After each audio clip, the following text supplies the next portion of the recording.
एक छोटे से उदाहरण से मैं एक बहुत बड़ी बात आपको समझाने की कोशिश करूंगी, एक उदाहरण के माध्यम से। मान लो एक महिला यानी एक बच्ची जन्म लिया, उसकी अपब्रिंगिंग हुई, वो जैसे जैसे बड़ी हुई, जब थोड़ी बड़ी हुई तो पेरेंट्स ने ये कहा कि बेटा तू लड़की है, तुझे ये काम करने चाहिए, ये काम नहीं करने चाहिए। उसने वैसा ही किया। थोड़ी और बड़ी हुई, फिर ये बोला गया कि घर की ये जिम्मेदारी तुम्हें उठानी चाहिए, तुम्हें करनी चाहिए। उसने वैसा ही किया। थोड़ी और बड़ी हुई, उसकी पढ़ने की इच्छा हुई, उसको ऐसा लगा कि सब बच्चे स्कूल जाते हैं, मैं पढ़ाई करूं।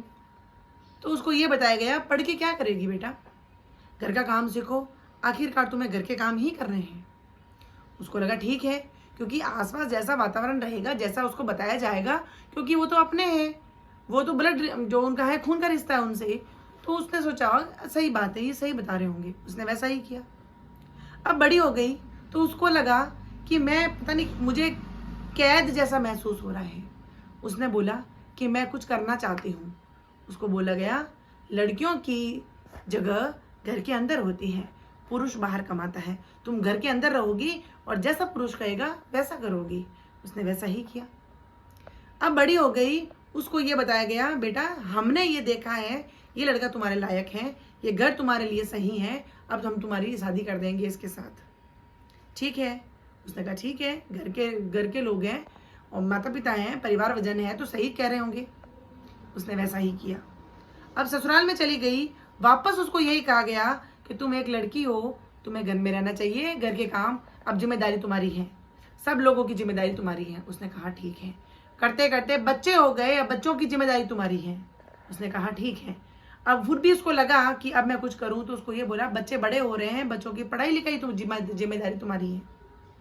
वह भी किया। अब बच्चे बड़े हो गए, अब इतना करते करते उसकी कमर टूट गई। अब उसको लगता है कि मेरे हाथ पैरों में दर्द रहता है, मेरी तबीयत ठीक नहीं रहती है। अब वो परिवारजन को ये कहती है मेरी तबीयत ठीक नहीं रहती, मुझसे होता नहीं है। तो उसको कहा जाता है कामचोर है, काम तो करना ही पड़ेगा।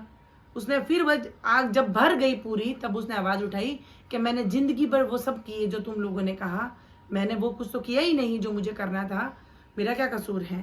उसको ये बोला गया तूने क्या किया, किसके लिए क्या किया।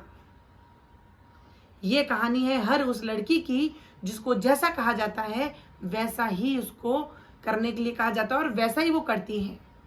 आप, और चाहे उसमें महिला हो या पुरुष हो, मैं ये कहती हूं कि जिम्मेदारियां उठाना सही बात है, लेकिन अपने लिए जीना भी सीखना चाहिए। मैं ये कह रही हूं कि अपने साथ जीने के साथ साथ, अपने लिए जीने के साथ साथ आप किसी और की जिम्मेदारियां उठाइए। सिर्फ जिम्मेदारियां उठाने के लिए भगवान ने हमें जन्म नहीं दिया है। ये बात बिल्कुल सच है कि जब कमर टूट जाती है, जब 50 के बार औरत हो जाती है, जब वो ये कहती हैं कि मैंने जिंदगी भर सबके लिए क्या सब कुछ किया, तब उससे पूछा जाता है क्या किया। उसके पास में कोई हिसाब किताब नहीं होता, क्योंकि उसने हिसाब किताब रखा ही नहीं। हर पल जो कुछ दूसरे के लिए जी हो, उसके पास में क्या हिसाब किताब होगा। ये बहुत बड़ा सच है। ऐसी बहुत सी महिलाएं हैं जो आज घर में बहुत सारी बीमारियां लेके बैठी हुई हैं, उनके पास में किसी से पूछने के लिए कोई क्वेश्चन नहीं है, क्योंकि उसको ऐसा लगता है कि ये तो मेरी जिम्मेदारी थी। अच्छी बात है जिम्मेदारी निभाना, लेकिन अपने सपनों को जीने के साथ साथ में जिम्मेदारी उठाना, ये होता है जीवन। ऐसे नहीं होता है कि जिंदगी भर हमारी उंगली कोई पकड़े, जैसा हमें रास्ता दिखाए हम चलते रहें। हमारा भी कुछ निर्णय होते हैं, हमारा जीवन होता है, हमारे खुद के लिए जीना होता है, कुछ सोचना होता है, हमारे सपने होते हैं जिनको पूरा करना होता है। और उसके लिए अगर हम आवाज उठाएं, उसके लिए हमें अगर कामचोर कहा जाता है, हमें अगर कुछ भी नाम दिया जाता है, वो सुनने की शक्ति रखिए, क्योंकि जब सफल हो जाओगी तब सबके मुंह बंद हो जाएंगे। इसीलिए अपनी जिंदगी जीने के साथ साथ जिम्मेदारी उठाइए। सिर्फ जिम्मेदारी उठाना ही आपका काम नहीं है।